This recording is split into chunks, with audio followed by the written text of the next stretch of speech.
ప్రేక్షకులకు స్వాగతం, సుస్వాగతం. కలియుగ భగవద్గీత 18 అధ్యాయాలు కంప్లీట్ చేశాను. సంపూర్ణ కలియుగ భగవద్గీత ద్వారా భగవద్గీత అంటే ఇంత ఈజీగా ఉంటుందా అనే కంక్లూజన్ మీకు ఇవ్వడం జరిగింది. ఆ భగవద్గీతను పూర్తిగా అర్థం చేసుకొని మీరు 1-2 సార్లైనా చూసి మీరు అర్థం చేసుకొని మీరు నిజమైన దైవభక్తులుగా భగవద్గీతను ఎవరైతే అర్థం చేసుకుంటారో వాళ్ళు నిజమైన దైవభక్తులుగా ఖచ్చితంగా మారతారు. భగవద్గీత తెలుసుకుంటే నిజమైన దైవభక్తి ఏంటో తెలుస్తుంది. అందుకే భగవద్గీతను పూర్తిగా తెలుసుకోండి. నేను చెప్పిన విధంగా మీరు నియమాలు పాటిస్తూ ఖచ్చితంగా ఆ దైవానుగ్రహం పొందడానికి మీరు అర్హులు అవుతారని కోరుకుంటున్నాను. అలాగే ఈ వారం ప్రపంచానికి అధిపతి ఈయనే అని 3 భాగాలు మీకు పోస్ట్ చేశాను యూట్యూబ్లో. ఈ వీడియోలలో మీకు తెలుసుకోవాల్సింది ఏంటంటే ఈ విశ్వాన్ని ఎవరు నడిపిస్తున్నారు, ఏ మహాశక్తి నడిపిస్తుంది, ఆ మహాశక్తి ఎవరు, అలాగే ఈ భూమండలం ఎలా వెంకటేశ్వర స్వామి ఎలా సృష్టించాడు, మనుషులు ఎందుకు పుడుతున్నారు, మనుషులతో పాటు మూగజీవాలు ఎందుకు పుడుతున్నాయి, ఇవన్నీ ఇంకా ఎన్నో రహస్యాలు మీరు ఆ వీడియోల ద్వారా మీరు తెలుసుకోవచ్చు. ఈ ప్రపంచానికి అధిపతి ఈయనే అనే వీడియో ముఖ్యంగా మతద్వేషం పోగొట్టడానికే ఈ వీడియోలు. ఎందుకంటే మతద్వేషం వల్ల ఇతర మత దేవులను తిట్టడము, ఇతర మత దేవులను దూషించడము, ఇవి జరగడం వల్ల మీరు పాపాల్లో పడిపోతారు. ఆ పాపం ఎలా తగ్గుతుంది అనేది ఈ వీడియోల ద్వారా మీరు తెలుసుకోవచ్చు. అందుకే ఆ మతద్వేషం పోగొట్టడానికి నేను కృషి చేస్తున్నాను. అందుకే మీరు ఆ వీడియోలు చూసి అసలు మానవ జన్మ ఎందుకు ఇచ్చాడనేది తెలుసుకోవచ్చు. ఈ ప్రపంచానికి అధిపతి ఈయనే 3 భాగాలు చూడండి. 1-2 సార్లు మీరు వినైనా అర్థం చేసుకొని మీరు ఆ వెంకటేశ్వర స్వామికి మోక్షం పొందడానికి, మీరు నిజమైన దైవభక్తులుగా మారడానికి ఈ వీడియోలు ఖచ్చితంగా మీకు ఉపయోగపడతాయి. ఇక ఈ వారం టాపిక్ వచ్చేసి ఈ జీవితం ఎంజాయ్ చేయడానికి పుట్టినాము అని భావించే వాళ్ళు చాలామంది ఉన్నారు. అసలు అంటే ఇప్పుడు ఫేస్బుక్లో ఒక వీడియో చూసాను. ఏంటంటే సాఫ్ట్వేర్ ఎంప్లాయీస్ అయినా కొంత ఇప్పుడు జపాన్, రష్యా ఈ దేశాల వల్ల అది కూడా ఇక్కడ మనకు పాకుతుందని ఒక ఫేస్బుక్లో వీడియో ద్వారా తెలుసుకున్నాను. ఏంటంటే అక్కడ రష్యా, జపాన్ వాళ్ళ దేశ అభివృద్ధి కోసం అక్కడ ప్రజల్ని 8 గంటల ఉద్యోగాన్ని 14 గంటల వరకు ఉద్యోగం చేయించుకొని వాళ్ళలో ఒక మెంటల్ టెన్షన్ తేవటం వల్ల వాళ్లకు పెండ్లి అంటే ఇష్టం లేకుండా, అలాగే అక్కడ ఆ జపాన్ దేశంలో తమ పిల్లలకు చదువు చెప్పియాలంటే ఒక ఫ్యామిలీ 3 కోట్లు ఖర్చు పెట్టాలంట. మరి అంత ఖర్చు పెట్టలేని పరిస్థితిలో ఉన్నామని వాళ్ళు పెళ్లి కూడా వద్దు అని అంటున్నారు. కానీ ఆ జపాన్ దేశంలో ఉన్న గవర్నమెంట్ ఏమి చేసిందంటే అక్కడ శాస్త్రవేత్తలను కనుక్కొని ఇలా మీరు పెళ్లి చేసుకోకపోతే మన జపాన్ దేశం జనాభా తగ్గిపోతుంది, అలాగే మన దేశం ప్రపంచ పటం నుంచి వెళ్ళిపోతుంది అనే భావనతో అక్కడ ఇప్పుడు ఆ దేశ ప్రజల్ని ఏమని అంటే, వారానికి 4 రోజులే డ్యూటీ చేయండి, 3 రోజులు రెస్ట్ తీసుకొని ఇంట్లో పెళ్లి చేసుకొని పిల్లలను కానీ మన దేశ అభివృద్ధికి మీరు వారసుల్ని సంపాదించండి అన్నట్టు ఆ దేశం చాలా సపోర్ట్ ఇస్తుందంట. కానీ ఈ ఐటీ సాఫ్ట్వేర్ అలాగే కొంతమంది యూత్ వాళ్ళు ఏమంటారంటే, ఈ పెళ్ళి వద్దు, ఈ పిల్లలు వద్దు, మేము ఎంజాయ్ చేయాలి అని అంటున్నారు. ఏంటంటే ఆ ఫేస్బుక్ వీడియోలో చెప్పిన ఆమె, ఈ భారతదేశాన్ని కూడా ఇలా పాకిపోతుంది, దీనివల్ల మనకు నష్టం వస్తుంది, అసలు ఎందుకు ఇలా మీరు ఆలోచిస్తున్నారు, పెద్దవాళ్ళను చూసుకోవడానికి మనం ఉన్నాము, కానీ మనల్ని చూసుకునే వాళ్ళు ఎవరుంటారు, ఫ్యూచర్లో ఒంటరి వాళ్ళు అవుతారు అని ఆ ఫేస్బుక్ వీడియోలో చెప్పారు. అక్కడ మనము ఈ ఎంప్లాయీస్ మెంటల్ టెన్షన్స్ సాఫ్ట్వేర్ ఉంది. సపోజ్ నా ఫ్రెండ్ ఉన్నాడు, పొద్దున 9 గంటలకు స్టార్ట్ చేస్తాడు, 10 గంటలకు స్టార్ట్ చేస్తాడు, నైట్ 1 గంట వరకు నాన్ స్టాప్. ఒక half an hour lunch, dinner ఒక హాఫ్ అన్ అవర్ ఉంటుంది. అలా ఉంటుందంట మెంటల్ టార్చర్. వాడు సంపాదించేది నెలకు ₹1,00,000 2,00,000 తెలియదు, కానీ 1,00,000 పైన ఉంటుంది. కానీ మనశ్శాంతి లేని జీవితాన్ని గడుపుతాడు. వాళ్ళ పిల్లలు అప్పుడప్పుడు అడుగుతారంట, డాడీ మాతోటి ఎప్పుడు కలిసి ఉండవు, ఎప్పుడు ఉంటావు మాతో, మమ్మల్ని మేము కూడా సంతోషంగా ఉండాలి, నీతో ఉండాలని కోరుకుంటున్నామని వాళ్ళ పిల్లలు అడుగుతారంట. మరి అలాంటి మనశ్శాంతి లేని జీవితాన్ని గడుపుతున్నారు సాఫ్ట్వేర్ ఇంజనీర్ వాళ్ళు. ఇక్కడ ఆ మెంటల్ టెన్షన్స్ వల్ల మానసికంగా ఒత్తిడి గురయ్యి, ఇప్పుడు మనము కరోనా ముందు సాఫ్ట్వేర్ ఇంజనీరింగ్ కుటుంబము చనిపోయింది సూసైడ్ చేసుకొని. ఎందుకు? వాళ్ళు డబ్బులు వస్తున్నాయని ఇష్టం వచ్చినట్టు గొప్పలకు పోయి లోన్లు తీసుకోవడము, అది ఇంటికైనా దేనికైనా ఖర్చు పెట్టడం జరిగింది. ఆ సాఫ్ట్వేర్ జాబ్ ఎప్పుడు ఉంటుందో ఎప్పుడు పోతుందో తెలియదు.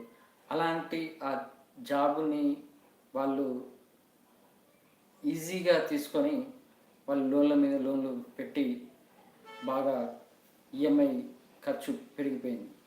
కానీ ఆ సాఫ్ట్వేర్ జాబు సడన్గా పోవటం వల్ల వాళ్ళు మానసికంగా కృంగిపోయి, ఇంత జీతం మళ్ళీ బయట ఎక్కడ కూడా దొరకదు, సడన్గా జాబు ఇవ్వరు కూడా, అంత జీతము ఎక్కడి నుంచి కట్టాలనే ఆలోచనతో వాళ్ళు మానసికంగా కృంగిపోయి అసలు ఏమి అనే ఆలోచన కూడా వాళ్ళకు రాదు. ఎందుకంటే వాళ్ళలో సంపాదించడమే ముఖ్యం, కానీ ఆ సంపాదనలో వచ్చే కష్టాలు, సుఖం ఉంటుంది, కానీ కష్టం వస్తే ఇక తట్టుకునేది విధానం వేరే ఉంటుంది. అది చుక్కలు కనబడతాయి. అలా వాళ్ళు తట్టుకోకపోవడం వల్లనే సూసైడ్ చేసుకున్నారు ఒక ఫ్యామిలీ. అలాగే మిడిల్ క్లాస్ ఫ్యామిలీ అప్పుల బాధ కోసం తట్టుకోలేక చనిపోతున్నారు. ఇలా ఎన్నో కుటుంబాలు చనిపోతున్నాయి. దానికి కారణం ఏంటి? భగవద్గీత తెలుసుకోకపోవడం. భగవద్గీత తెలుసుకుంటేనే నువ్వు జీవితంలో ఎలా పైకి రావాలి, ఎంతవరకు ఎలా మనము లిమిట్గా ఉండాలి అన్నీ తెలుస్తాయి. మరి సంతానం అవసరం లేదు, పిల్లలు అవసరం లేదు, ఎంజాయ్ చేయాల్సిన జీవితం ఇది అని అనుకుంటే అది ముందు ఫ్యూచర్లో ఒంటరివాడిగా మిగిలిపోయి నీకు నువ్వే కృంగిపోతావు. నాకు ఎవ్వరు లేరు, నన్ను చూసుకునే వాళ్ళు ఎవరు లేరు అనే ఆలోచనతో కృంగిపోయి సూసైడ్ చేసుకునే కాడికి వస్తుంది. అంతెందుకు, ఇప్పుడు జపాన్లో చెప్పిన వాళ్ళే, జపాన్లో బ్యాచిలర్స్ ఉన్న వాళ్ళు రూముల్లో ఒత్తిడి తట్టుకోలేక, బాధను భరించలేక వాళ్ళు రూముల్నే ఒక ఏమంటారు అరెస్ట్, వాళ్ళంతటా వాళ్ళ సెల్ఫ్ అరెస్ట్ చేసుకొని మానసికంగా బాధపడుతూ అందులోనే చనిపోతున్నారంట. అలా ఘోరంగా పరిస్థితి తయారైంది జపాన్లో. మరి అలాంటి పరిస్థితి ఎందుకు రావాలి? అది ముందే భగవద్గీత గురించి తెలుసుకుంటే నువ్వు ఎంత ధైర్యంగా ఉంటావో, ఎంత మానసికంగా ఉల్లాసంగా ఉంటావో ఇవన్నీ తెలుసుకోవచ్చు. ఈ డబ్బు, ఈ ఆస్తులు ఇవన్నీ అశాశ్వతం అని, ఆఖరికి నీవు ధరించిన శరీరం కూడా అశాశ్వతం అని తెలుసుకునే రోజు వస్తుంది. అందుకే ఇలాంటి సూసైడ్లు కూడా ముమ్మాటికి 100% తగ్గడానికి ఖచ్చితంగా రోజులు వస్తాయి. అది భగవద్గీత తెలుసుకున్న వాళ్ళకే. అందుకే మానవ జన్మ రహస్యం ఏంటో తెలుసుకోవాలి. ఈ మానవ జన్మ ఎందుకు పుట్టామో, ఈ లోకమంతా ఏమి జరుగుతుంది, అసలు ఎందుకు ఈ మూగజీవాలు పుడుతున్నాయి, మనతో పాటు జీవిస్తున్నాయి, ఇవన్నీ నేను ప్రపంచానికి అధిపతి ఈయనే అనే ఆ వీడియోలో ఖచ్చితంగా మీరు తెలుసుకోవచ్చు. చాలా రహస్యము, మీకు దైవ రహస్యము తెలుసుకోవచ్చు. అందుకే ఆ వీడియోలు ఖచ్చితంగా చూడండి. ఇక నెక్స్ట్ టాపిక్, నేను ఎంతో యువత కోసం నేను ఈ ఛానల్ పెట్టడమే, ఆ వెంకటేశ్వర స్వామి నాతో చేపించడమే యువత కోసం.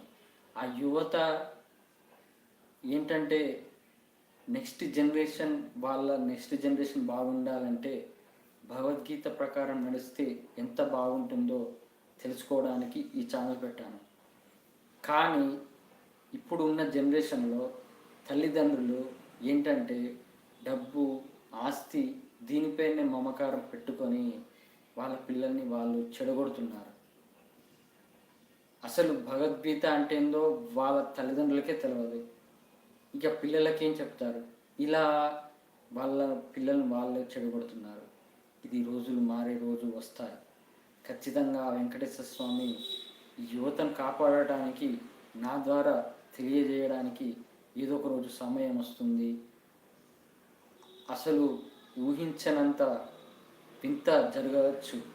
అది నా వెంకన్న తండ్రి మీద నమ్మకంతో చెబుతున్నాను. ఎందుకంటే ఆయన ఏదైనా తలుచుకుంటే ఖచ్చితంగా చేస్తాడు. అది నాకు నమ్మకం ఉంది ఆయన మీద. ఎందుకంటే ఆయన చేయాల్సిన పనులు కూడా నాకు ఫ్యూచర్లో ఎలా చేయిస్తాను, ఏమి చేస్తాను, ఇలా ఉండాలి అన్నీ నాకు ముందే తెలుస్తాయి. ఆ వెంకటేశ్వర స్వామి అలా నాకు జ్ఞానం ఇచ్చాడు. అందుకే ఈ తల్లిదండ్రులు ఏమనంటే వాళ్ళలో వాళ్ళు బాధపడుతున్నారు. నేను చెప్పేవి వాళ్ళలో బాధ పెట్టడానికి కాదు, ఆ బాధలో ఏమి తెలుసుకున్నామనేది ముఖ్యం. బాధ, ఆ దేవుని కూడా బాధపడటం అనేది ఇష్టం ఉండదు. ఎందుకంటే ఎవరైతే బాధపడతారో వాళ్ళు కృంగిపోతారు, వాళ్ళలో పిరికితనం వస్తుంది. అందుకే ఎవరైతే బాధపడకుండా ఉంటారో వాళ్ళు భగవద్గీత ప్రకారమే శ్రీకృష్ణ పరమాత్మ చెప్పాడు, అతిగా సంతోషపడకూడదు, అతిగా బాధపడకూడదు అని. అందుకే ఆ బాధలో ఏమి నేర్చుకున్నామనేది తెలుసుకోవాలి. దానిలో మన మార్పు ఏమి రావాలి అనేది కూడా ఆలోచించాలి. అలా ఆలోచిస్తే భగవద్గీత అంటే ఏంటో తెలుస్తుంది. మరి వాళ్ళలో అలా ఆలోచించకుండా మమ్మల్ని బాధ పెడుతున్నాడనే ఫీలింగ్తో అర్థం చేసుకోకుండా వాళ్ళ పిల్లలను వాళ్ళే జీవితాలను వాళ్ళే చెడగొడుతున్నారు, నాశనం చేస్తున్నారు. ఏంటంటే ఇప్పుడు నాకు కూడా పిల్లలు ఉన్నారు. నా పిల్లలు బాగుండాలి, వాళ్ళ పిల్లలు కూడా బాగుండాలి అనే ఆలోచనతో ఉంది. అలాగే మీ పిల్లలు, తల్లిదండ్రులారా, మీ పిల్లలు, మీ మనవళ్ళు మనవరాళ్ళు వాళ్ళు కూడా బాగుండాలంటే మీరు భగవద్గీతను నేర్చుకోవాలి, భగవద్గీతను అనుసరించాలి. భగవద్గీత తెలుసుకుంటే ఎంత ధైర్యంగా ఉంటారో అనేది ఇప్పుడు కొద్దిగా చెప్తాను. పాయింట్స్ రాసుకున్నాను. భగవద్గీత అనుసరిస్తే ఎలా ఉంటుంది, అనుసరించకపోతే ఏమవుతుంది అనేది నేను నా అనుభవం ప్రకారం కొన్ని పాయింట్స్ రాశాను. అది ఎక్స్ప్లెయిన్ చేస్తాను. ఇక అలా మీకు మీరు బాధపడి మీ పిల్లల్ని నాశనం చేయకండి. నేను చెప్పేది అర్థం చేసుకోండి. యాక్చువల్లీ ఆ ఏడుకొండల వెంకటేశ్వర స్వామి మీకు చెబుతున్నాడే, నా ద్వారా చెబుతున్నాడనే భావనతో ఉండండి. అంతే తప్ప నేను గొప్పలకు కాదు, నా గురించి నేను స్వార్థంగా ఆలోచించట్లేదు. నిస్వార్థంగా నిష్కల్మషంగా ఉన్నాను కాబట్టి ఆ ఏడుకొండల వెంకటేశ్వర స్వామి అనుగ్రహం పొందాను. మీరు కూడా పొందాలి, అనుగ్రహం పొందాలి. అందుకే నేను మీకోసం నేను ఈ ఛానల్ పెట్టాను. ఇక భగవద్గీత నియమాలు అనుసరిస్తే ఎలా ఉంటుంది, అనుసరించకపోతే ఎలా ఉంటుంది అనేది చెబుతాను. భగవద్గీత అనుసరిస్తే ఏమవుతుందో మీరు ఒక్కొక్క పాయింట్ ఎక్స్ప్లెయిన్ చేస్తాను, చూడండి. ఫస్ట్ పాయింట్, నిత్యం యవ్వనంగా ఉంటావు. నీలోని ఆత్మని పరమాత్మగా మార్చుకోవటం వల్ల నీ దేహం అంటే నీ శరీరంలోని అవయవాలు సురక్షితంగా పనిచేస్తవి. ఇప్పుడు నాకు 42 సంవత్సరాలు, కానీ నా పర్సనాలిటీ చూస్తే ఒక 30 ఏళ్ళలాగా ఉంటాను. అది నాలో ఆ ఆత్మజ్ఞానం తెలుసుకోవడం వల్ల, ఆత్మదర్శనం తెలుసుకోవడం వల్ల, అలాగే ఆ వెంకటేశ్వర స్వామి అనుగ్రహం పొందడం వల్ల నేను ఏదైనా లిమిట్గానే తింటాను, ఏదైనా లిమిట్లోనే ఉంటాను. దానివల్ల మనము మన శరీరాన్ని మనం కాపాడుకుంటాము. ఇప్పుడు మద్యపానం, గుట్కా, సిగరెట్, ఇలాంటి పాన్లు ఇవన్నీ తినడం వల్ల వాళ్ళంతటా వాళ్ళే శరీరాన్ని నాశనం చేసుకుంటారు. దాంట్లో కిడ్నీ ఇంకా వేరే ఎక్కడైనా ఎఫెక్ట్ రావచ్చు. అది శరీరాన్ని కాపాడుకోకపోవడం వల్ల నీ ఆత్మ అనేది పరమాత్మతో ముడిపడి ఉండదు. నీ శరీరాన్ని ఎప్పుడైతే నువ్వు కాపాడుకుంటావో నీలో పరమాత్మ ఉంటాడు. అది తెలుసుకోవాలి. నీ శరీరమే నీ శరీరాన్ని నువ్వు ఎంత శ్రద్ధగా చూసుకుంటావో నీ బ్రెయిన్ కూడా అలా ఆ దైవంపై ఒక శక్తి, ఆ దైవ శక్తి వల్ల నీలో ఆలోచనలు అవన్నీ కూడా మారిపోతాయి.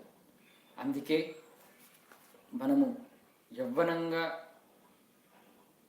ఉండేటట్టు చేస్తాడు, అంతే. అది ఇంకా ముందు తెలుసుకోవచ్చు నా ద్వారా మీరు. ఇక నెక్స్ట్ సెకండ్ పాయింట్, భవిష్యత్తు గురించి ఆలోచించరు. ఇప్పుడు నేనున్నాను, నా భవిష్యత్తు ఏంటి, నా పిల్లలు సెటిల్ కావాలి, లైఫ్ సెటిల్ కావాలి, వాళ్ళ పెళ్ళిళ్ళు కావాలి అని. కానీ నేను వాళ్ళ కోసము నేను ఏమీ ఆలోచించను. అంతా ఆ ఏడుకొండల వెంకటేశ్వర స్వామి నన్ను ఎలా చూసుకుంటున్నాడు, నా పిల్లలను కూడా ఆయన కాపాడుతూ ఉంటాడు, రక్షణగా ఉంటాడు, వాళ్లకు అన్ని విధాల సహాయం చేస్తాడు. గణపతి సచ్చిదానంద స్వామీజీ వారు ఒక వీడియో వచ్చింది, ఫేస్బుక్లో వస్తుంటుంది. భగవద్గీత నేర్చుకోండి, 7 తరాలు, ఒక ఇంట్లో ఒక తండ్రి అయినా, ఒక తల్లి అయినా, కొడుకైనా, బిడ్డ అయినా ఎవ్వరు ఒక్కరు నేర్చుకున్న ఆ కుటుంబం అంతా 7 తరాల వరకు వైకుంఠం ప్రాప్తి కలుగుతుంది అని చెప్పాడు. దీని అర్థం ఏంటంటే, ఇప్పుడు నేను భగవద్గీతను అనువదించాను, నా ద్వారా నా పిల్లలకు రక్షణ ఉంటుంది, వాళ్ళ 7 తరాలు కూడా ఆ దేవుడు రక్షిస్తూనే ఉంటాడు. ఎందుకంటే ఇప్పుడు కాదు, ఫ్యూచర్లో నా గురించి నాలో నేను అసలు మారిందే నా పిల్లల కోసం. ఎందుకంటే ఆ వెంకటేశ్వర స్వామి చెప్పాడు ఏమంటే, నువ్వు నీ పిల్లల కోసం మారు, నీ పిల్లల భవిష్యత్తు బాగుండాలంటే నువ్వు మారాలి. ఫస్ట్ నువ్వు మారితే నిన్ను చూసి నీ పిల్లలు మారుతారు, వాళ్ళ పిల్లలు వాళ్ళ పిల్లలు కూడా నేర్చుకుంటారు వాళ్ళ నుంచి అని ఆ వెంకటేశ్వర స్వామి ఒక ఆలోచన తెప్పించాడు. అప్పటి నుండి నాలో ఎలాంటి చెడు ఆలోచన లేదు, చెడు అలవాటు లేదు, చెడు గుణాలు లేవు. అంతా ఆయన నడిపిస్తున్నాడు, ఆయనే అంతా చూసుకుంటాడు. నా పిల్లల్ని, నా కుటుంబాన్ని ఆయనే రక్షిస్తాడనే నమ్మకం, దృఢ నమ్మకం, విశ్వాసం ఇది ఉంటే ఖచ్చితంగా నీ దేవుడు నీకు తోడున్నట్టే. ఇక ఎప్పుడు నీ మనసు ప్రశాంతంగా ఉంటుంది. ఇప్పుడు జాబ్ చేస్తాము, జాబ్లో ఒక్కొక్కరు ఒక్కో రకంగా మనుషులు ఉంటారు. వాళ్ళ నుండి ఏదో ఒక రకంగా మనల్ని టార్చర్ పెట్టడానికి, మనల్ని డిస్టర్బ్ చేయడానికి మాట్లాడుతూ ఉంటారు. కానీ నువ్వు భగవద్గీత నేర్చుకున్నాక నువ్వు మాట్లాడే నీ మైండ్ ఆలోచనలు ఎలా ఉంటాయంటే అత్యంత శక్తివంతంగా ఉంటాయి. దానివల్ల నువ్వు ఎదుటివాడికి చెప్పే సమాధానం మళ్ళా ఆ భగవద్గీత ద్వారా నువ్వు చెప్పడం వల్ల అతను ఇంకోసారి నీ జోలికి రాకుండా ఉంటాడు. అలా భగవద్గీత అలా నేర్పిస్తుంది. అందుకే మన పని మనం చేసుకొని వెళ్ళాలి అంతే. ఇంకెవరితోటి గొడవలు వద్దు, ఎవరి దాంట్లో జోక్యం చేసుకోవద్దు అనే ఆలోచనతో, అలాగే నీ పని నువ్వు దైవకార్యంగా చేస్తున్నావనే భావనతో ఉంటే ఖచ్చితంగా నీకెప్పుడు నీ తోటి ఎల్లప్పుడూ నీ ఇష్టదైవం ఉన్నట్టే అది అర్థం. ఇక దానివల్ల మానసికంగా ప్రశాంతంగా ఉంటాను. నేను ప్రతిరోజు డ్యూటీకి వెళ్తాను, నా పని నేను ఏదో చేసుకుంటాను, నా జోలికి ఎవ్వరు రారు. ఒక విషయం చెప్పాలంటే ఎంత పెద్ద అయినా నా జోలికి కూడా రాడు. ఎందుకంటే నేను ఎంత మంచిగా ఉంటానో అంత నన్ను డిస్టర్బ్ చేస్తే అంత దానికి తగ్గట్టు వాళ్ళు నోటి నుంచి మాట రాకుండా ఉండేటట్టు మాట్లాడతాను. ఎందుకంటే అది ధర్మం కోసం మాట్లాడతాను. మనకు మర్యాద ఇచ్చేయడానికి కోపాన్ని వాడాలి. మనము ఎదుటివాడు అధర్మంగా మాట్లాడుతున్నా, అహంకారంగా అధర్మంగా ఉన్నా, వాడు మాట్లాడే విధానం బట్టి మనము ధర్మం కోసం అహంకార భావంతో అయినా మాట్లాడచ్చు. ఇప్పుడు శ్రీరాముడు వాలిని అంటే ఆంజనేయ స్వామి అన్నను సుగ్రీవుడు వాళ్ళ అన్న వాలి, ఈ వాలిని చంపడానికి చెట్టు చాటు నుంచి చంపుతాడు బాణం వేసి.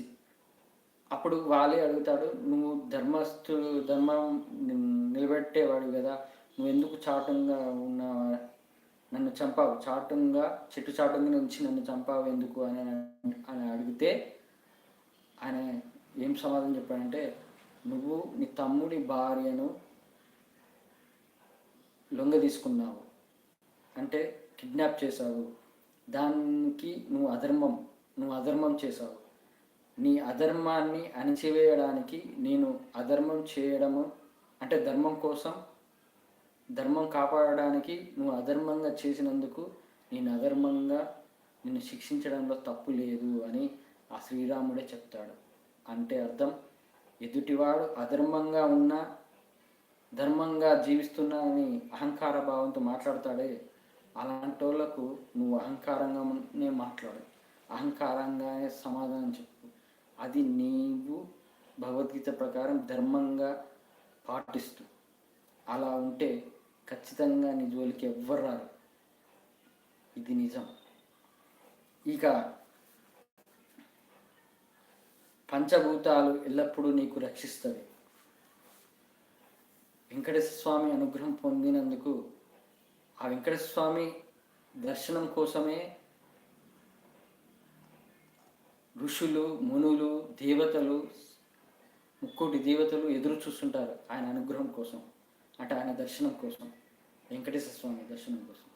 అలాంటిది మానవ జన్మ ఎత్తినందుకు మనకు ఈజీగా సులభంగా ఒక భగవద్గీత ప్రకారం నడిస్తే ఖచ్చితంగా నీకు ఆ వెంకటేశ్వర స్వామి నీ కోసం వస్తాడు. అంతే, నువ్వు ఆయన దగ్గర పోనక్కర్లే, ఆయన నీ దగ్గరకు వస్తాడు. వచ్చి పిలుపు ఇస్తాడు.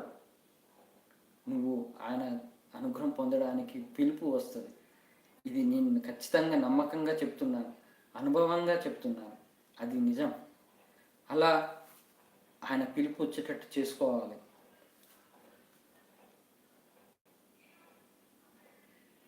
అలాగే ఆయన అనుగ్రహం పొందిన మనము ఆయన కోసం ఎవరు చూస్తున్నారు? 3,000,000 దేవతలు చూస్తున్నారు, ఋషులు, మునులు. అలాంటిది నువ్వు ఆయన అనుగ్రహం పొందితే నీకు 3,000,000 దేవతలు తోడుగా ఉంటారు. ఈ కలియుగంలో ముఖ్యంగా ఆంజనేయ స్వామి నీకు తోడుగా ఉంటారు. అలాగే ఋషులు, మునులైన వాళ్ళు నీకు సహకరిస్తూ ఉంటారు. పంచభూతములు నిన్ను కాపాడుతూ ఉంటాయి. ఎందుకంటే నిన్ను రక్షించడానికి, ఎటువంటి ఆపద రాకుండా, ఎలాంటి బాధ పెట్టకుండా నిన్ను రక్షించడానికి అవి అన్నీ అడ్డుపడతాయి నిన్ను రక్షించడానికి. అలా చేస్తాయి భగవద్గీత అనుసరించిన వాళ్ళకు. ఇక నువ్వు తెలుసుకున్న జ్ఞానం వల్ల ఇతరులకు జ్ఞానం బోధించేవాడే అవుతావు. ఇప్పుడు నేను తెలుసుకున్నాను, అవి తిరుమల గర్భగుడిలో ఆత్మదర్శనం ద్వారా ఆత్మజ్ఞానం తెలుసుకొని భగవద్గీతను అనువదించడము, భగవద్గీత ద్వారా నేను అందరికీ చెబుతున్నాను ఈ లైవ్ ద్వారా. మరి ఇలా చెప్పేవాడి నువ్వు కూడా అవుతావు. నువ్వు కూడా ఒక ఛానల్ పెట్టవచ్చు. నువ్వు కూడా నీ ఫ్రెండ్స్కైనా, రిలేటివ్స్కైనా వాళ్ళకు నువ్వు ఎక్స్ప్లెయిన్ చేయవచ్చు. ఎలా అంటే నువ్వు తెలుసుకున్న జ్ఞానం ద్వారా.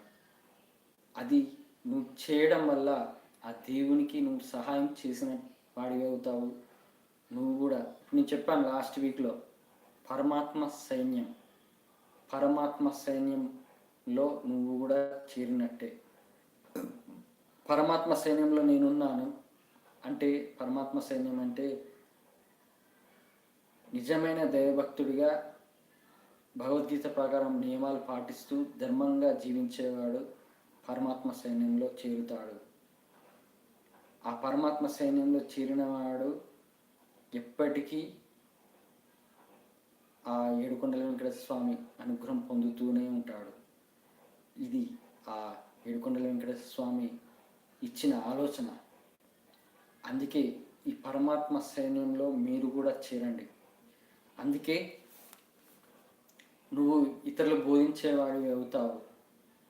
వాళ్ళు నిన్ను చూసి ఇంకొకటి మాట చెప్తాను. మీరు మారంగానే మీ ఇంట్లో వాళ్ళు కూడా మీకు దూరంగా, అంటే మిమ్మల్ని కొద్దిగా హేళన చేయడమో, తక్కువ అంచనా వేయడమో, అవంత కష్టం. చాలామంది అంటారు, ఇది ఎంత కష్టం రా, చాలా కష్టం రా. నువ్వు అది అంటే నువ్వు భగవద్గీత ప్రకారం నడవకపోతే నువ్వు కష్టాలు ఎంత ఘోరంగా పడతావో దానికన్నా ఘోరమైన కష్టం ఇది కాదు. నువ్వు ఒక్కసారి దిగు. బావి లోతు ఎంత అనేది తెలుసుకోవాలంటే ఒకసారి దిగితేనే కదా తెలిసేది. అది దిగితే అప్పుడు నీకు తెలుస్తుంది, ఆలోచన వస్తుంది. ఒక విషయం చెప్తాను. నేను భగవద్గీత అనువదించేటప్పుడు ఒక్కొక్క అధ్యాయం నేర్చుకుంటుంటే నాలో కలిగే ఏమంటారు తరంగాలు, దివ్యశక్తి, ఇలాంటివి ఎంతో శక్తి ఉన్నట్టు ఒక ఫీలింగ్ నా మీద నాకు నమ్మకం ఎంతో పెంచుకున్నాను. అది దిగితే కానీ తెలియదు. దేవుడు నాకు తోడు ఉన్నాడు అనే నమ్మకం ఎలా పెరిగిందంటే ఆయన చేసే విధానం బట్టి.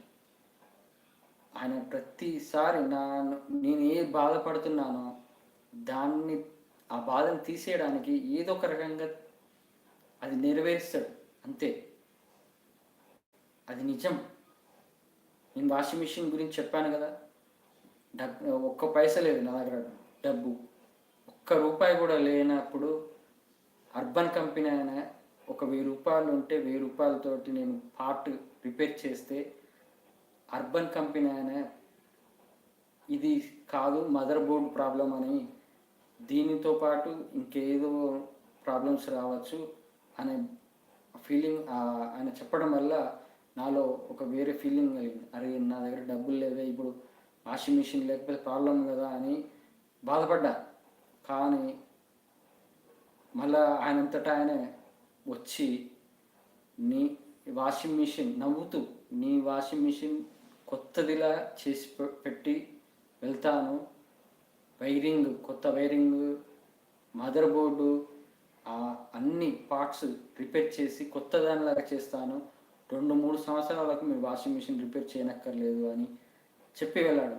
ఆయన కూడా ముస్లిం. అలా నవ్వుతూ చెప్పి వెళ్ళాక నన్ను డబ్బులు అడుగుతారేమో నేను భావించా. కానీ ఆయన ఒక్క రూపాయి కూడా అడగకుండా సైలెంట్గా వెళ్ళిపోయాడు. నేనైతే ఆశ్చర్యపోయా, అసలు ఎందుకు అలా జరిగింది అసలు అని. ఇంకా అప్పుడు నాకు అర్థమైంది, నా బాధ ఎంతైనా అర్థం చేసుకుంటాడు ఆ వెంకటేశ్వర స్వామి, ఖచ్చితంగా నా బాధలు తీసేస్తాడని. ఎందుకంటే ఆయన నమ్మితే ఖచ్చితంగా నువ్వు ఆయన వైపు వెళ్తే, ఆయన శరణు వేడితే, ఆయన పాదాలను ముట్టుకుంటే ఖచ్చితంగా నీ జీవితం ఇక సుఖమయమే, కష్టం అనేది బాధ అనేది ఉండదు. ఇది నిజం, 100% నిజం. ఇక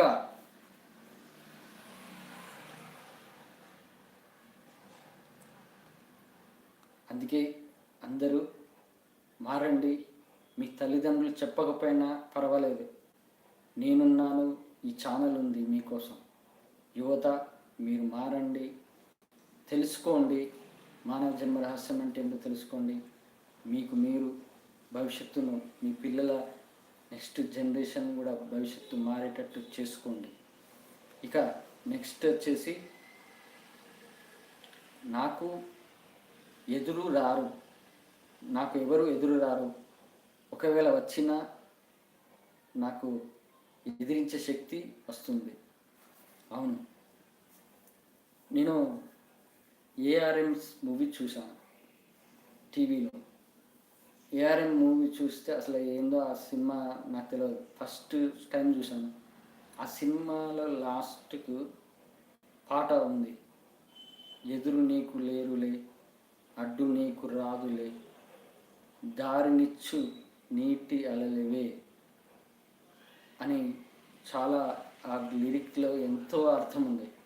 నాకు అప్పుడు ఆ పాట వినంగానే నాకు ఒక ఫీలింగ్ వచ్చేసింది, నాకు ఆ వెంకటేశ్వర స్వామి చెప్పాడేమో, నాకు ఎవరు ఎదురు రారు, నాకు ఎవరు అడ్డు రారు, నేను చేసే దైవ కార్యానికి, ఆ దైవ సంకల్పానికి ఎవ్వరు అడ్డు రారు, ఎవరు ఎదురు రారు అని నాకు అప్పుడు నమ్మకం కలిగింది.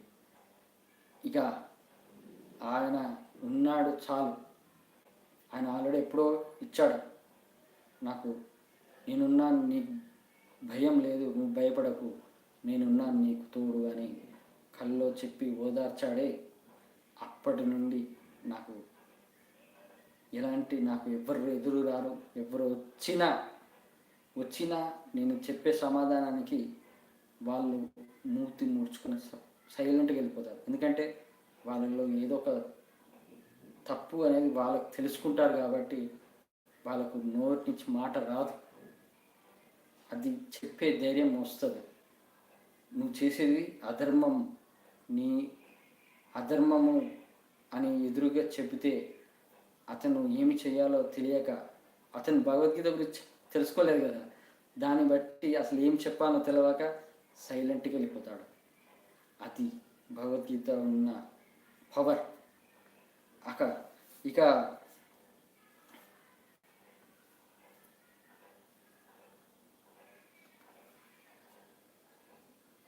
నీ ఆలోచనలు మరింత శక్తివంతంగా ఉంటాయి. అవును, నీ యొక్క ఆలోచన అనేది, ఇప్పుడు నేను ఎలా ఉన్నానంటే నన్ను ఒక వజ్రంలా తయారు చేస్తున్నాడు వెంకటేశ్వర స్వామి. నాలో పూర్వజన్మ వాసనలు ఉంటాయి. పూర్వజన్మ వాసనలు ఏంటంటే, నువ్వు దీని మీద ఒక చెడు అలవాటు ఉందనుకో, ఆ చెడు అలవాటు చాలా ఉంటుంది ఆ పూర్వజన్మలో. ఆ అలవాటు ఆత్మ ద్వారా మనకు మళ్ళీ ఈ జన్మలో అలవాటు వచ్చేస్తుంది ఆ పూర్వజన్మ వాసన వల్ల.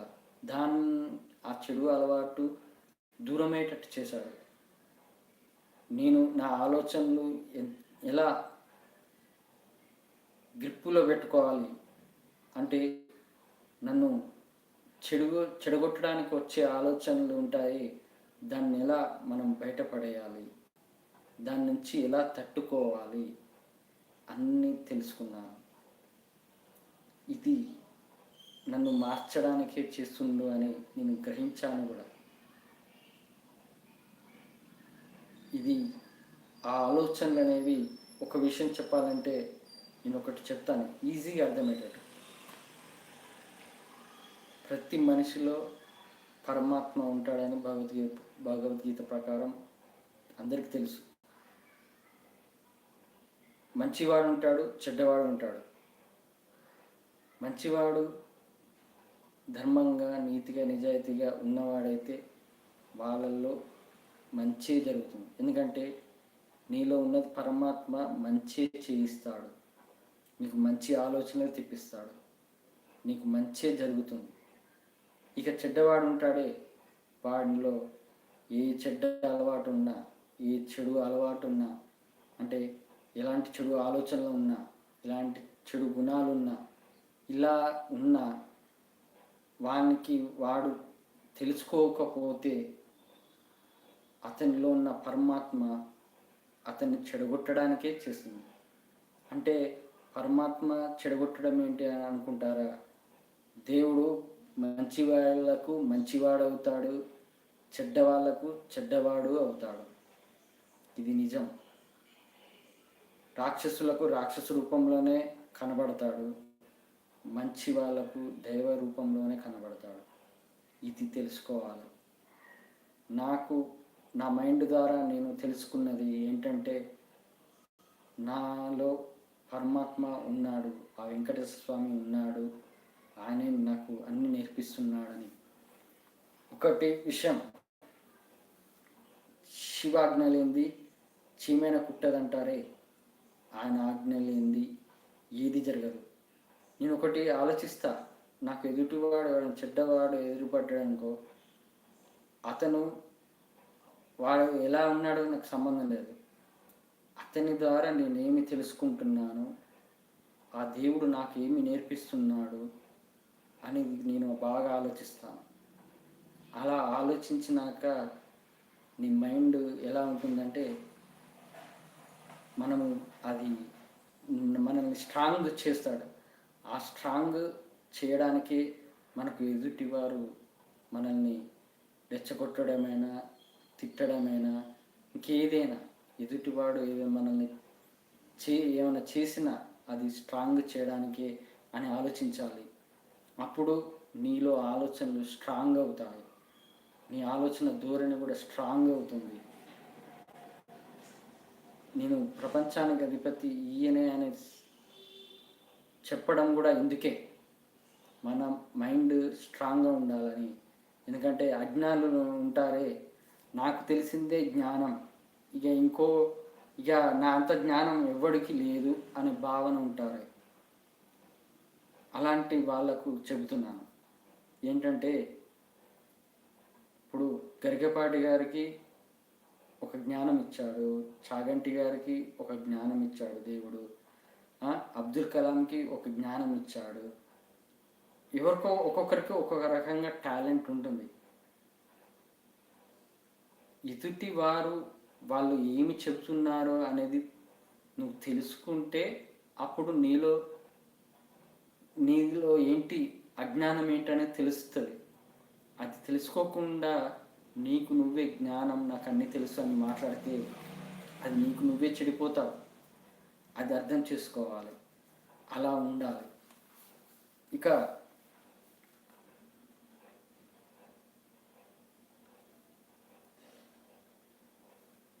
అందుకే భగవద్గీతను పాటించండి, మీ ఆలోచనలు శక్తివంతంగా మార్చుకోండి. ఇక నెక్స్ట్ వచ్చేసి, నువ్వు ఎప్పటికీ తప్పులు చేయవు, నీ పరమ పాపం అన్నీ తొలగిపోతాయి. ఆ శ్రీకృష్ణ పరమాత్మ భగవద్గీతలో చెప్పాడు ఏమనంటే,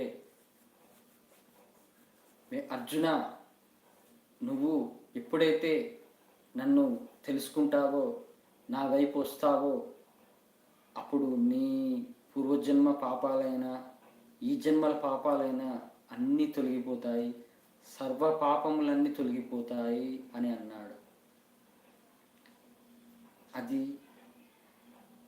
దీన్ని నేను నా దారి నేను చెప్తాను. ఏంటంటే, నేను ఎప్పుడైతే ఆ ఏడుకొండల వెంకటస్వామి నా కళ్ళలో వచ్చి ఓదార్చాడో, అప్పుడు నీకోసం నేనేమి చేయాలి కృతజ్ఞత భావంతో అని ఆలోచించాక ఆ విశ్వపతి గారి ద్వారా నేను అమృత తరంగిణి బుక్ చదవటం, దాన్ని బుక్ చదివాక అప్పుడు పిలుపు వచ్చింది. ఆ బుక్ మొత్తం చదివాక, నువ్వేనా ఇంత ప్రపంచం నడిపించేది, ఈ కుల మతం అన్ని సృష్టించిందంతా నువ్వేనా అని, ఇన్ని రకాల కులాలను మతాలను సృష్టించింది కూడా నువ్వేనా అని తెలుసుకున్నాక అప్పుడు పిలుపు వచ్చింది. ఇక ఆయన కలవాలి అని, ఆయన దర్శనం చేసుకోవాలనే ఆతృత ఉత్సాహం రావడం వల్ల ఒక్కడినే వెళ్ళాను.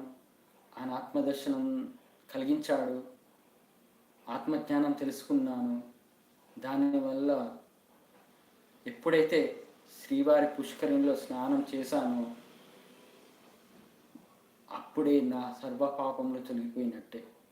మీరు చాగంటి గారి, గరికపాటి గారి ప్రవచనాలు వింటారు కదా, శ్రీవారి పుష్కరిణి యొక్క ఎంత విశేషమో, ఎంత గొప్పదో, అది దాని ప్రకారం ఆ పుష్కరిణిలో స్నానం చేశాను. అప్పుడు నా సర్వ పాపములన్నీ తొలగిపోయాయి.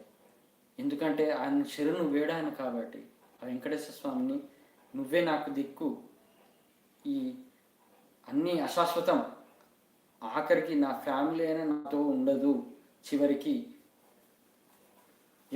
ఎవరు శాశ్వతం కాదు అని తెలుసుకున్నాను. కాబట్టి నేను ఖచ్చితంగా అలా తెలుసుకున్నాను కాబట్టి ఆయన నా సర్వ పాపములను తొలగించి భగవద్గీతను అనువదించు, భగవద్గీత మానవ జన్మ రహస్యం తెలుసుకున్నాను కాబట్టి మానవ జన్మ రహస్యం ప్రపంచం మొత్తానికి చెప్పు, నువ్వు భగవద్గీత అంటే ఏందో తెలుసుకోవాలి, మానవ జన్మ రహస్యం అంటే ఏందో తెలుసుకోవాలి, ప్రపంచ ప్రజలు మతద్వేషం లేకుండా నువ్వు చెయ్యాలి అనే దైవ సంకల్పం ఇచ్చాడో అప్పటి నుండి నేను ఈ ఛానల్ పెట్టడం జరిగింది.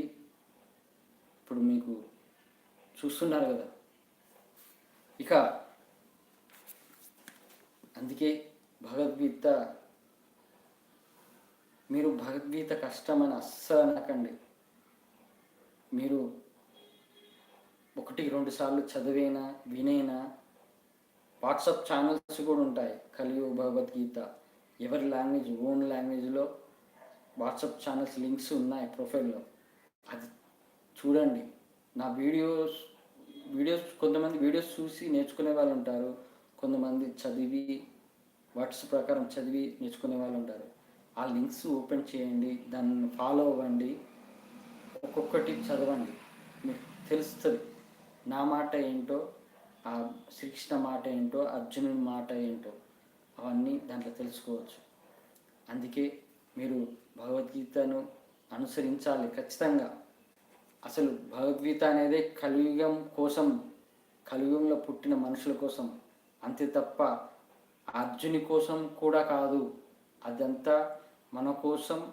వాళ్ళు ఆ విష్ణుమూర్తి సృష్టించాడు, మహాభారతాన్ని సృష్టించాడు, జగన్నాటక సూత్రధారి అని ఆయన విష్ణుమూర్తిని ఎలా అంటారో ఇందుకే. పురాణాలన్నీ వాళ్ళ కోసం కాదు, మన కోసం, కలియుగం కోసమే.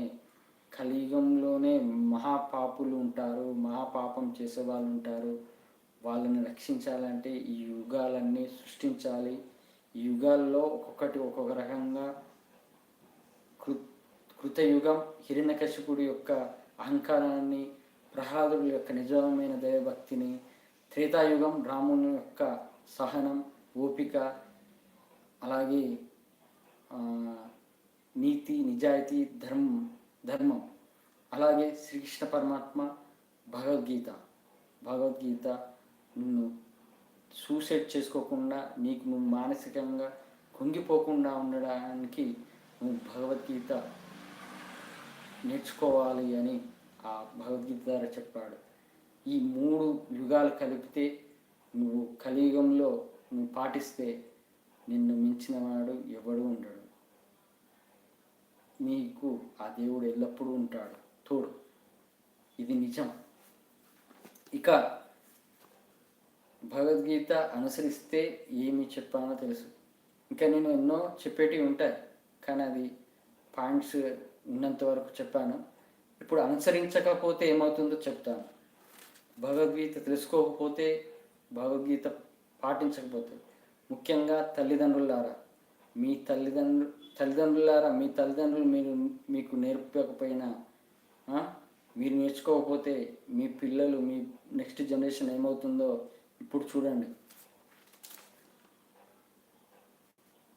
ఫస్ట్ పాయింట్, నీలోని చెడు గుణములు, ఆలోచనలు, అలవాట్లు వల్ల నరకంలో పడిపోతావు. ఇప్పుడు నేను ఒకటి క్లారిటీ ఇస్తాను. మనుషుల్ని 4 రకాలుగా పుట్టిస్తాడు భగవంతుడు. ఏంటంటే, ఒకరు బ్రాహ్మణుడు అంటే ఎప్పటికీ దైవ నామస్మరణతో, దైవ చింతనలో, దైవ సేవ చేసుకుంటూ ఉంటాడు. సత్వగుణంతో ఉంటాడు. ఈ సత్వగుణం గురించి మళ్ళీ చెప్తాను. సత్వగుణంతో ఉంటాడు, అతను బ్రాహ్మణుడు. నెక్స్ట్ క్షత్రియుడు, రెండో రకం. క్షత్రియుడు అంటే ఆయుధం ధరిస్తాడు, ధర్మం కోసం పోరాడతాడు.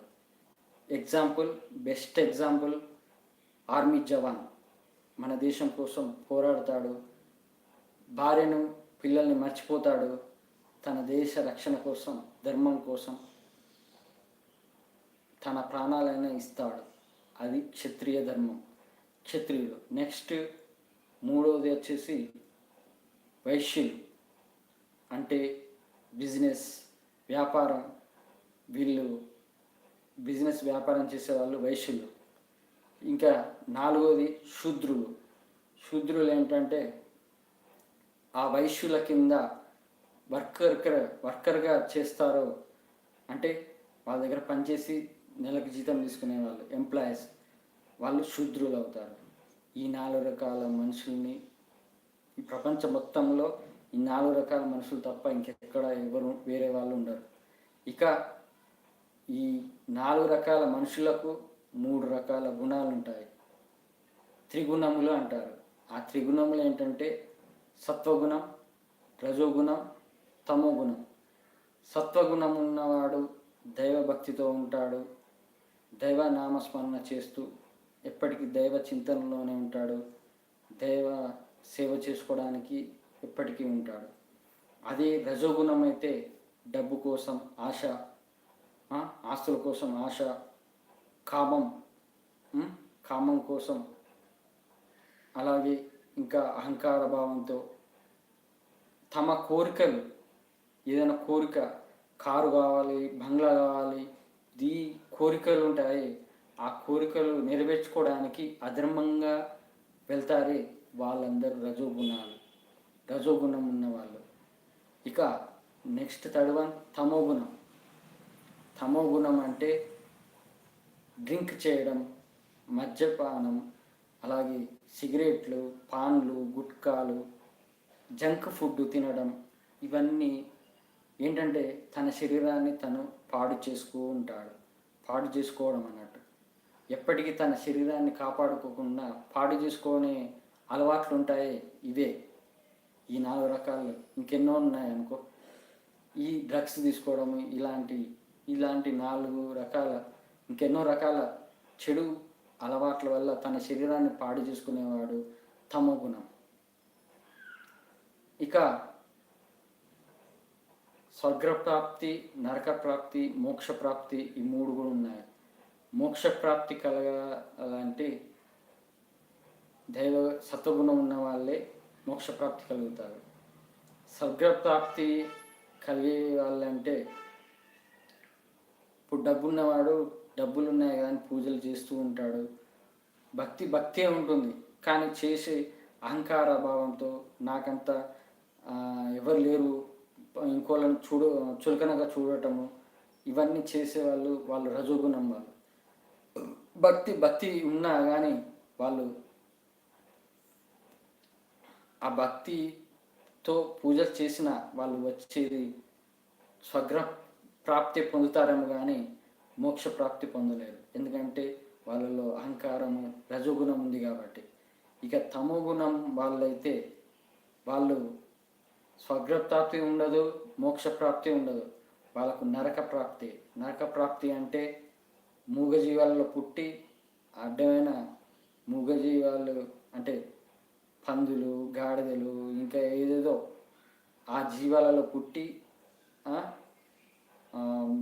నరకాన్ని అనుభవిస్తూ పాపాలు హరించుకునేదాకా చస్తూ బతుకుతూ మళ్ళీ పుడుతూ జన్మమరణ చక్రంలో తిరుగుతూ మళ్ళా మానవ జన్మ ఎత్తినా కూడా ఆ పూర్వజన్మ వాసన వల్ల మళ్ళీ అదే అలవాటు ఉందనుకో, మళ్ళీ అదే కంటిన్యూ అవుతూ ఉంటుంది. ఇది తమో గుణం.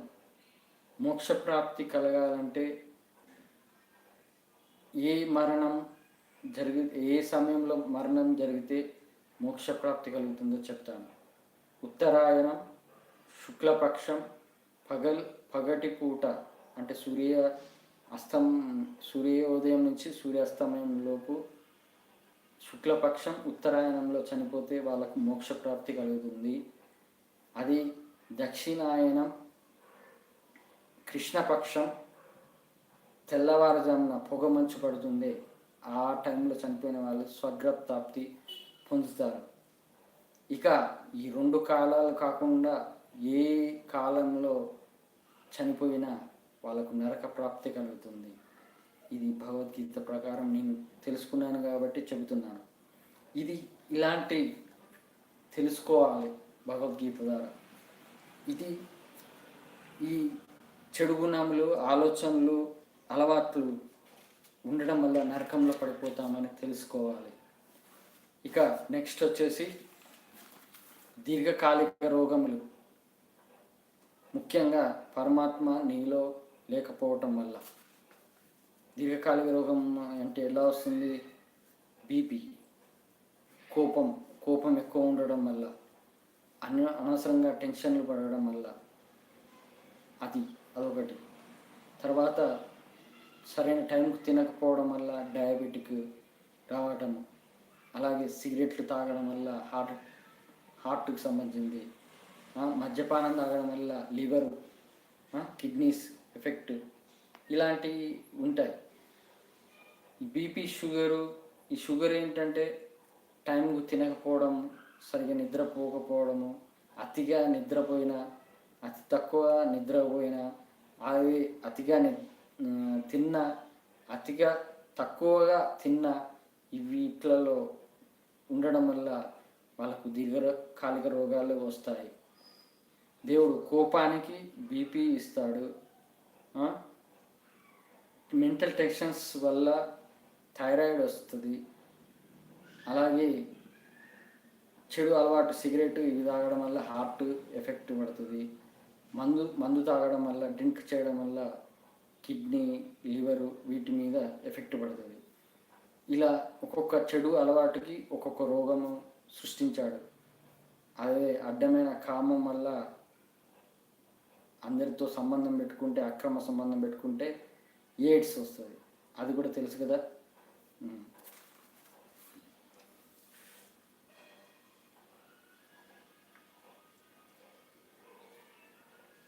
పరమాత్మ మనలో లేకపోవడం వల్ల మన శరీరం అనేది, అవయవాలు అనేది సరిగా పనిచేయవు. మన పాపాలు మనల్ని, మన శరీరాన్ని, ఇప్పుడు ఒక విషయం తెలుసా, మహాపాపం చేసిన వాళ్ళకు రోగాలు ఎలా వస్తాయంటే క్యాన్సర్, ఇంకా డాక్టర్కి అంతుపట్టని ఒక రోగాలు వస్తాయి. అది ఏదో పెద్ద పాపం ఉండడం వల్లనే. నేను ఒక వీడియో చూశాను, నండూరి శ్రీనివాస్ గారి వీడియోలో ఒక రోగం ఒక ఆయనకు ఒకటి రోగం ఉంది. నైట్ కాగానే, రాత్రి పూట కాగానే, చీకటి పడంగానే ఆయాసం వస్తుందంట. తట్టుకోలేని ఆయాసం, శ్వాస తీసుకోలేకపోతాడంట. అది ఎందుకు అలా వచ్చింది అని ఆయన ఆలోచిస్తే, ఆయన దానికి ఎందుకు అనేది వచ్చిందని చెప్తే నేను ఆశ్చర్యపోయాను. పూర్వజన్మలో అతను ఒకరిని నైట్ పూట పడుకుంటే దిండు పెట్టి చంపేశాడంట. అతన్ని ఎలా ఊపిరి ఆడకుండా, శ్వాస తీసుకోకుండా చంపేశాడో, అలాగే అంటే మనం ఒకరిని బాధ పెడితే తిరిగి మనల్ని బాధ పెట్టడం ఈ జన్మలో కాకపోయినా వచ్చే జన్మలో ఖచ్చితంగా జరుగుతుంది. అది మళ్ళా అనుభవిస్తున్నాడు. ఈ జన్మలోనే శ్వాస తీసుకోకపోవడం, ఇలాంటి అస్తమా రోగం అంటారే దాన్ని, అలా ఇలాంటివి వస్తాయి మహాపాపం వల్ల. ఇంకోటి ఏంటంటే, ఒకటే చెప్తాను, ఇది జాగ్రత్తగా వినండి. మన పిల్లలు సుఖంగా ఉండాలంటే మన పాపం అనేది ఈ జన్మలోనే ఆ వెంకటేశ్వర స్వామికి శరణు వేడండి. ఏమనంటే, తండ్రి, పూర్వజన్మలో పాపాలైనా ఈ జన్మలో నేను తెలియక చేసిన పాపాలైనా తొలగించు, నేను మారతాను, భగవద్గీతను తెలుసుకుంటాను, భగవద్గీత ప్రకారం నడిచి నా పిల్లల కోసం నేను మారతాను అని కన్నీటితో వేడుకోండి. ఒంటరిగా ఉన్నప్పుడైనా కన్నీటితో వేడుకోండి. ఒక రూమ్లో కూర్చొనైనా వేడుకోండి. అప్పుడు నీ బాధ ఖచ్చితంగా నెరవేరుతుంది. ఎందుకంటే కన్నీటితో చెబితే ఖచ్చితంగా దేవునికి చేరుతుంది. అలా కాకుండా నీ తప్పులను ఉంచుకొని తెలుసుకోకుండా నీకు నువ్వే అహంకారంగా ఏమవుతాలే అనుకుంటే నీ పాపం నువ్వు తెలుసుకోకుండా అధర్మంగా ఉంటూ మళ్ళీ దేవుణ్ణి కూడా ధర్మంగా ఉంటున్నట్టు దేవుణ్ణి మోసం చేస్తున్నావే. అప్పుడు ఏమవుతుందంటే నెక్స్ట్ నీ పిల్లలకు తాకుతుంది ఆ పాపం నెక్స్ట్ నీ పిల్లలకు తాకుతుంది. వాళ్ళకు కూడా ఏదో ఒక రకంగా బాధలు వస్తాయి. నేను ఒకటి ఎగ్జాంపుల్ కూడా ఉంది,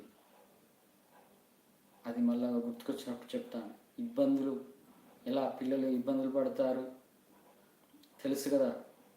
అనుకోకుండా పుట్టంగానే అనుకోకుండా ఏదో ఒక రోగం వస్తుంది. అది డాక్టర్లు కూడా అంతుపట్టని రోగం వస్తుంది పుట్టిన పిల్లలకి. అది ఏదో పూర్వజన్మ పాపం ఉండడం వల్ల అలా రావచ్చు. కానీ ఇంకోటి ఏంటంటే, ఆ పూర్వజన్మలో ఆ పిల్లవాడి తల్లిదండ్రులు ఉంటారే, వాళ్ళు ఏదో పెద్ద మహాపాపం చేయొచ్చు, అందుకే అతనికి తాకింది. ఇది కూడా లాజిక్గా ఆలోచించండి. ఇక నెక్స్ట్ వచ్చేసి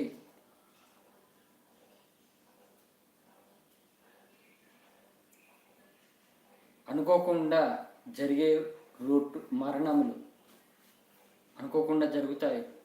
మరణం వస్తుంది, మృత్యువు వస్తుంది. ఎలా అనుకోకుండా రోడ్డు ప్రమాదాలు జరుగుతాయి, రోడ్డు యాక్సిడెంట్స్. పిడుగు ఒక చెట్టు కిందకి పోతే పిడుగు పడి చనిపోతాడు. ఒక పాము కాటో ఇంకేదో విష పురుగు వల్ల కుట్టి చనిపోతాడు. అలాగే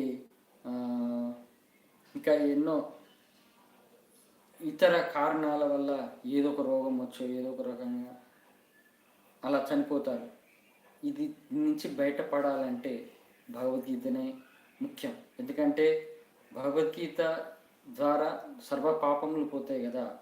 సర్వ పాపములు పోతే నీకు వచ్చే ఫ్యూచర్లో జరిగే ప్రమాదాల నుంచి నువ్వు బయట పడవచ్చు. మన రాతను మనమే మార్చుకోవచ్చు భగవద్గీత ద్వారా. ఇది నేను తెలుసుకున్నాను కాబట్టి తెలియచేస్తున్నాను. ఇది నిజంగా చెబుతున్నాను. మన రాతను మనమే మార్చుకోవచ్చు అనేది. ఎవరో నీకు దోషం ఉంది, ఆ దోషం ఉంది అని డబ్బులు పెట్టి దోచుకుంటారే, వాళ్ళని నమ్మకండి. ఆ దేవుడే చెప్తుండు, భగవద్గీత పాటించు, ఎల్లప్పుడూ నీకు రక్షిస్తాను, నిన్ను కాపాడుతూ ఉంటాను అని ఆ వెంకటేశ్వర స్వామి 7 తరాలే కాదు, వాళ్ళ నెక్స్ట్ జనరేషన్ అయితే ఎంతో చాలా చాలా బాగుంటుంది. ఆయనకు కావాల్సింది, ఆయనకు నిజమైన దైవభక్తులు కావాలి. మనల్ని పుట్టించిందే ఆయన, మనకు పుట్టించిందే ఆయన, మనల్ని జీవించడానికి డబ్బులు ఇచ్చిందే ఆయన, నీకు జ్ఞానాన్ని ఇచ్చిందే ఆయన. నువ్వు మారకపోతే, నీ అహంకారము ఇంకేదేదైనా ఉన్నా, భగవద్గీత తెలుసుకోకపోతే, నీకు ఇచ్చిన డబ్బైనా ఇంకేదైనా అన్నీ గుంజుకుంటాడు. ఆయన ఇస్తాడు, నిన్ను పరీక్షిస్తాడు. నీకు బంగారం డబ్బు ఉందని విర్రవీగితే అది నీకు ఏదో పూర్వజన్మ పుణ్యం వల్ల కాదు, నిన్ను టెస్ట్ చేయడానికి, నిన్ను పరీక్షించడానికే ఆ దేవుడు ఇచ్చాడు. దీనికి డబ్బు ఉండడం వల్ల అహంకారం పెరుగుతుందా అని టెస్ట్ చేయడానికి. అహంకారం ఎప్పుడు పెరుగుతుందో మళ్ళీ అది తీసుకుంటాడు. అది నేను జీవితంలో అనుభవించాను కాబట్టే నేను చెబుతున్నాను. అనుభవంగా చెప్పే వాళ్ళ గురించి మీరు చెప్పే వాళ్ళది ఖచ్చితంగా నిజమే ఉంటుంది, అది తెలుసుకోండి.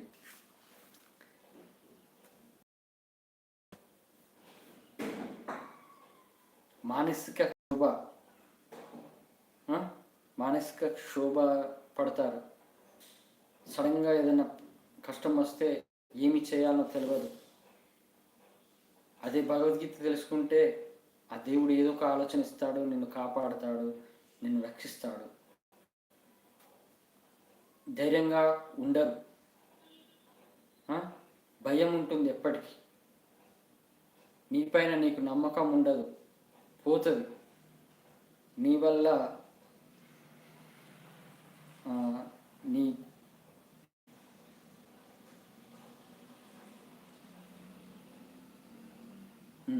దీనివల్ల మానసికంగా ఈ కుంగిపోవడం వల్ల, అధైర్యంగా భయం ఉండడం వల్ల, నీ మీద నమ్మకం పోవడం వల్ల ఏమైతే లాస్ట్కు సూసైడ్ చేసుకోవాలనే ఆలోచన వస్తుంది. అప్పుడు ఏమీ చేయలేవు. దేవుడు నిన్ను రక్షించాడు. అప్పుడు నువ్వు మారినప్పుడే నిన్ను రక్షిస్తాడు. నువ్వేమి తెలుసుకోకుండా నీ జ్ఞానం ఇచ్చిన దానికి ఇంకా జ్ఞానాన్ని పెంచుకొని నువ్వు భగవద్గీత ప్రకారం తెలుసుకుంటే నిన్ను రక్షిస్తాడు. కానీ నువ్వేమి తెలుసుకోకుండా ఉంటే ఎప్పటికీ రక్షించడు. నువ్వు దేవుడా చేతులు కాలినాక ఆకులు పట్టుకున్నట్టు నువ్వు అంతా అయిపోయినాక దేవుడా అంటే రక్షించడు. అది తెలుసుకోండి. ఇంకోటి, కోపం, ఈర్ష్య జీవితం.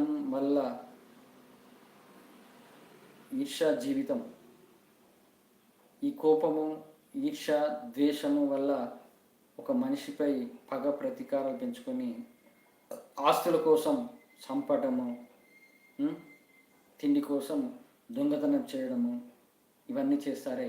ఆఖరికి హత్య కూడా చేస్తున్నారు.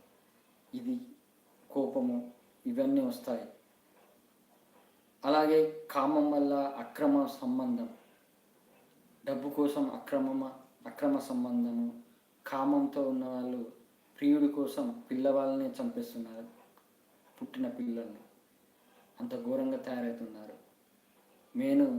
నార్త్ సైడ్ బాగా ఎక్కువ. వాళ్ళకు తెలియదు, చదువుకోరు, భగవద్గీత అంటే ఏంటో తెలియదు. వాళ్ళు అలా పిల్లల్ని చంపిస్తున్నారు. ఇక అహంకారం వల్ల నీకు మర్యాద ఉండదు, గౌరవం ఉండదు, బంధుత్వాన్ని కూడా దూరం అవుతారు. అహంకారం అంటే డబ్బు చూసుకొని అహంకారం వస్తుంది. ఇంకే విధంగా నీ చెడు అలవాట్లు, విధంగా అహంకారం పెంచుకుంటే నీకు మర్యాద ఇయ్యరు. ఎప్పుడైనా ఒకటే గుర్తుపెట్టుకోండి, డబ్బును చూసి, ఆస్తులను చూసి నీకు మర్యాద ఇస్తున్నాడంటే అది నిన్ను చూసి కాదు, నీ వెనక ఉన్న వాటిని చూసి. ఎప్పుడైతే నీ వ్యక్తిత్వాన్ని, నీ యొక్క గుణాన్ని, నీ యొక్క ఆలోచనల్ని అర్థం చేసుకొని నిన్ను గౌరవిస్తారో వాళ్ళే అసలైన నిజమైన వ్యక్తిత్వం గలవారు. మరి అలాంటి అహంకారాన్ని వీడిచి మనము సమాజంలో గౌరవంగా, మర్యాదగా జీవించాలి. ఇక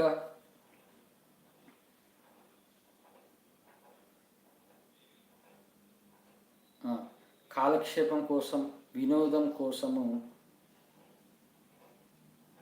ఇప్పుడు ఉన్నది మొబైల్ సందు దొరికితే చాలు, 5 నిమిషాలు ఖాళీగా ఉంటే చాలు మొబైల్ చూడడం, షార్ట్ వీడియోలు, వీడియో గేమ్లు, ఇంకేదేదో చేస్తున్నారు. ఇలా ఆ కాలక్షేపం కోసం చేసే ఆ ఎంజాయ్మెంట్ అనేది అశాశ్వతం. నువ్వు అప్పటివరకు ఎంజాయ్ చేస్తావు, తర్వాత కష్టం వస్తే మళ్ళీ ఆ కష్టం నుంచి బయటపడడానికి నువ్వు ఏదో ఒకటి చేయాలి. అలా నువ్వు కాలక్షేపము అంటే టైం వేస్ట్ చేయకుండా ఎప్పుడైతే ఉంటావో, భగవద్గీత గురించి నువ్వు ఆలోచిస్తావో అప్పుడు నీకు మంచి జరుగుతుంది.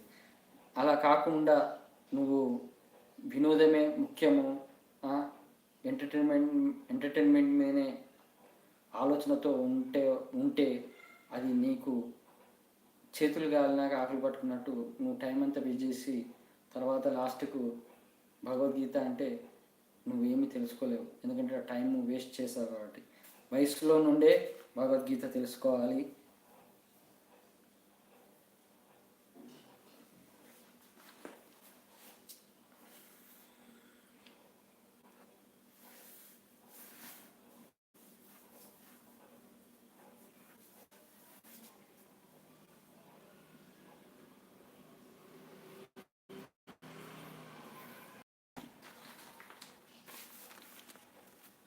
ఇక నెక్స్ట్ వచ్చేసి ఈ వినోదం మాయలో పడి ఆత్మజ్ఞానం ఏంటో తెలుసుకోలేకపోతాము భగవద్గీత ద్వారా.